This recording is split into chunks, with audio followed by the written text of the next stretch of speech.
Power Query มันสามารถทำตารางสรุปข้อมูลจากชื่อไฟล์ที่อยู่ในโฟลเดอร์ได้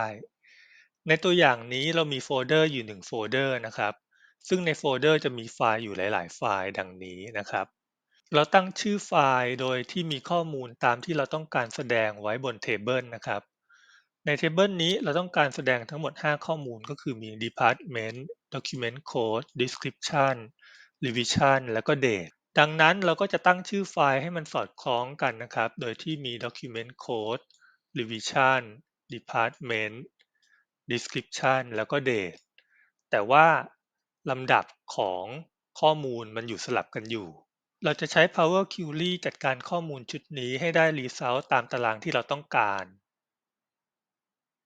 จากหน้า Excel หน้านี้นะครับผมต้องการ get data จากโฟลเดอร์นะครับดังนั้นผมต้องไปเลือกที่ Data แล้วก็ Get Data ที่ฟอร์มไฟล์ตรงนี้ครับกดที่ Form Folder จากนั้นเราเลือกโฟลเดอร์ที่ต้องการในที่นี้โฟลเดอร์ของผมชื่อ File Name List นะครับแล้วก็กด Open Folder มันจะมี Pop up ขึ้นมานะครับซึ่งมันจะแสดงข้อมูลไฟล์ทั้งหมดที่อยู่ในโฟลเดอร์นี้จากนั้นเรามากดที่ Transform Data ตรงนี้นะครับ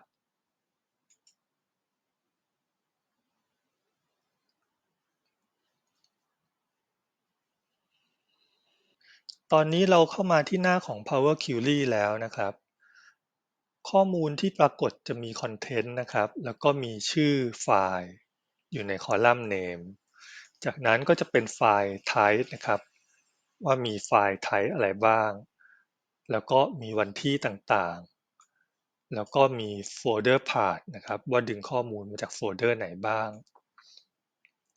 ทีนี้เราต้องการข้อมูลนะครับจากคอลัมน์ Name นี้เอาไปใช้นะครับ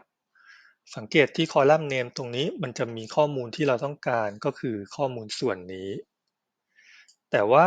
มันจะมีอีกส่วนหนึ่งก็คือก้อนนี้ที่เราไม่ได้ต้องการมันนะครับดังนั้นสิ่งแรกที่เราควรจะทำก็คือเราต้องฟิลเตอร์ข้อมูลในคอลัมน์เอาเฉพาะข้อมูลที่เราต้องการใช้ก่อนการฟิลเตอร์นะครับก็อยู่ที่เรานะครับจะพิจารณาว่าเราจะฟิลเตอร์โดยใช้เงื่อนไขอะไรบ้างอย่างยกตัวอย่างตอนนี้ผมเห็นชัดๆเลยว่าไฟล์ที่ผมไม่เอาก็คือเป็น .xlsx นะครับดังนั้นที่ extension ตรงนี้ผมสามารถเลือกได้ว่าผมจะเอาไฟล์เฉพาะ .txt เท่านั้นนะครับแล้วกดโอเคแบบนี้นะครับเราก็จะได้ไฟล์ตามที่เราต้องการแล้วสำหรับเงื่อนไขในการฟิลเตอร์ไฟล์นะครับของแต่ละคนอาจจะต้องดูบริบทของโฟลเดอร์นิดหนึ่งว่ามันมีไฟล์ประเภทไหนหรือว่า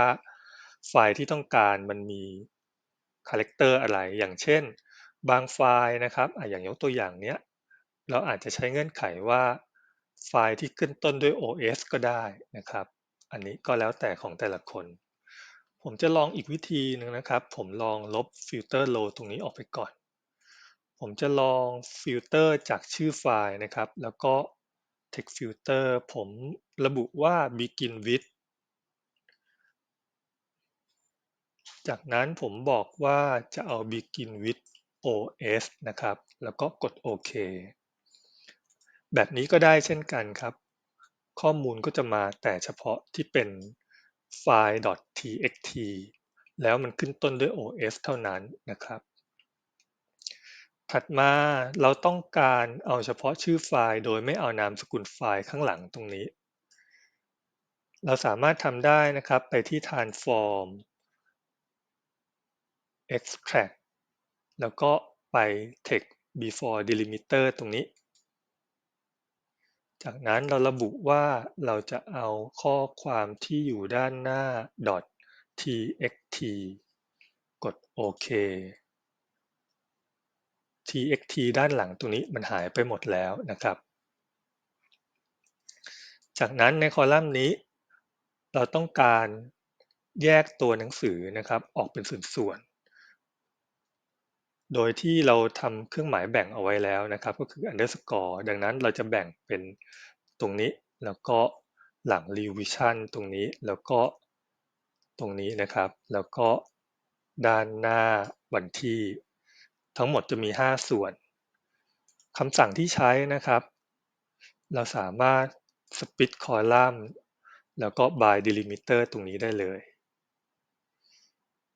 มันระบุว่าเป็น underscore ไว้แล้วนะครับแล้วก็มัน split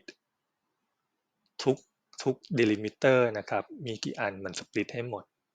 แล้วก็กดโอเค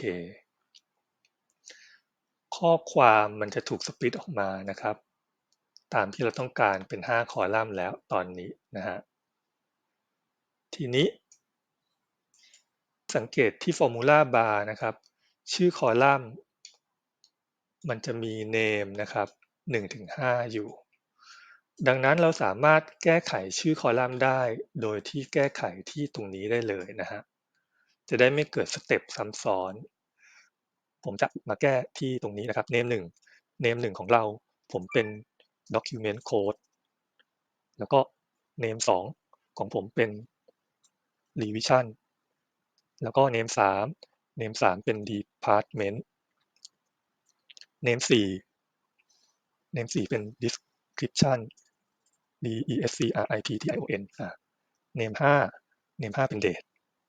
จากนั้นก็กด enter ตอนนี้นะครับชื่อคอลัมน์มันเปลี่ยนไปแล้วตามที่เราพิมพ์เมื่อสักครู่ขั้นตอนถัดมานะครับเราก็จะเลือกเฉพาะคอลัมน์ที่เราต้องการทีนี้เวลาเราเลือกคอลัมน์ที่เราต้องการเราจะต้องการคอลัมน์5คอลัมน์นี้นะครับแต่ว่าเราอยากจะเรียงใหม่นะครับเราอยากเรียงเอา Department ขึ้นก่อนเป็นอันดับ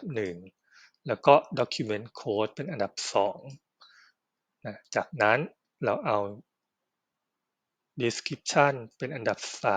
3แล้วก็ Revision เป็น4แล้วก็ Date เป็น5นะครับส่วนคอลัมน์อื่นๆเราจะไม่เอาเราจะลบทิ้งคำสั่งที่ใช้นะครับเราสามารถคลิกที่คอลัมน์นะครับตามลำดับที่เราต้องการได้ผมไปคลิกที่ Department แล้วก็ Document Code ผมกด Ctrl ค้างไว้นะครับเพื่อเลือก Department Document Code แล้วก็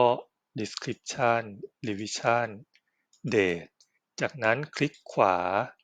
แล้วก็ Remove Other Column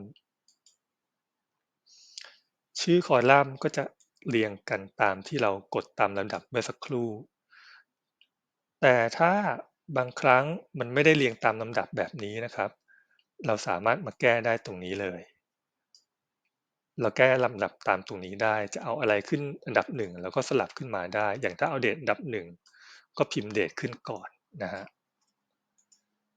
ขั้นตอนสุดท้ายนะครับเดทตัวนี้เราจะเปลี่ยนเป็นวันที่นะครับเราคลิกที่หัวคอลัมน์แล้วก็เลือก Type เป็น Date จากนั้นเราก็ไปที่ Home แล้วก็ Close and Load ได้เลยผมจะโหลด Query ที่สร้างไว้มาอยู่ใน Worksheet นี้นะครับผมไปที่ Query แล้วก็คลิกขวาจากนั้นผมเลือก Load to แล้วก็ผมเลือกเป็น Load to Table นะครับกดโอเคตอนนี้เราได้ตารางข้อมูลมาเรียบร้อยแล้วแต่ว่าเดี๋ยวผมจะปรับหน้าตาตารางข้อมูลตรงนี้นิดหนึ่งนะครับผมไปที่ Table Design แล้วก็ Property ผมจะเอา Adjust Column Width ตรงนี้ออกเพื่อเวลา Refresh Query ความกว้างของคอลัมน์มันจะได้ไม่เปลี่ยนแปลงผมกดโอเคจากนั้นผมต้องการเอาฟิลเตอร์ที่หัวคอลัมน์ตรงนี้ออกด้วยนะครับเราสามารถทำได้โดยที่ไปที่ Filter Button ตรงนี้ผมติ๊ก Filter Button ออกนะครับจากนั้นเราสามารถเปลี่ยน Table Style ได้ตามที่เราต้องการผมจะขอเลือกเป็นแบบนี้นะครับกดลงไปจากนั้นเราก็พิมพ์ข้อมูลตามที่เราต้องการนะครับอย่างเช่นผมต้องการพิมพ์ข้อมูลตารางนี้เป็นทะเบียนเอกสารนะครับเพียงเท่านี้เราก็จะได้ตารางข้อมูลที่ดึงข้อมูลมาจากชื่อไฟล์ที่อยู่ในโฟลเดอร์ดังนั้นถ้ามีข้อมูลที่อยู่ในโฟลเดอร์นี้เปลี่ยนแปลงไปอย่างเช่นมีไฟล์ใหม่เพิ่มเข้ามา มันก็จะสามารถ refresh แล้วก็เพิ่มข้อมูลในตารางนี้ได้โดยอัตโนมัติ เรามาลองทดสอบเพิ่มข้อมูลกันนะครับ ผมเพิ่มข้อมูลไฟล์นี้เข้าไปนะครับ ชื่อไฟล์ก็คือ OSSA99 แล้วก็ REV99 ทดสอบเพิ่มข้อมูลนะฮะจากนั้นผมไปที่ Data แล้วก็กด Refresh All จะเห็นว่าข้อมูลมาเรียบร้อยนะครับ ถ้าชอบคลิปนี้ให้กดไลค์แล้วก็ Subscribe กันด้วยนะคะ อย่าลืมกดกระดิ่งแจ้งเตือนจะได้ไม่พลาดคลิปถัดๆไปนะคะสำหรับคลิปนี้ขอบคุณค่ะ บ๊ายบาย